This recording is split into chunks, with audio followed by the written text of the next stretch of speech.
రాజస్థాన్లోని జైపూర్ శివారులో ఘోర ప్రమాదం జరిగింది. మనోహర్పురా పిఎస్ పరిధి చోడీ విలేజ్ దగ్గర హైటెన్షన్ వైర్లు తగలడంతో బస్సు దగ్ధమైంది. ప్రమాదంలో 2 కూలీలు మృతి చెందగా 12 మందికి గాయాలయ్యాయి. తీవ్రంగా గాయపడిన వారిని షాపురా హాస్పిటల్కు తరలించి ట్రీట్మెంట్ అందిస్తున్నారు.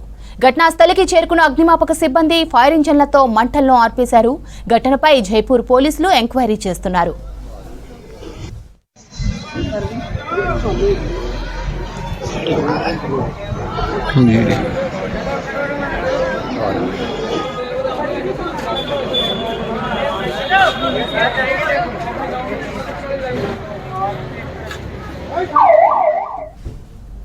రాజస్థాన్లోని జైపూర్ శివారులో ఘోర ప్రమాదం జరిగింది. మనోహర్పురా పిఎస్ పరిధి చోడీ విలేజ్ దగ్గర హైటెన్షన్ వైర్లు తగలడంతో బస్సు దగ్ధమైంది.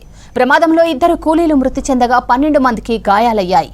తీవ్రంగా గాయపడిన వారిని షాపురా హాస్పిటల్కు తరలించి ట్రీట్మెంట్ అందిస్తున్నారు. ఘటనా స్థలికి చేరుకున్న అగ్నిమాపక సిబ్బంది ఫైర్ ఇంజన్లతో మంటలను ఆర్పేశారు.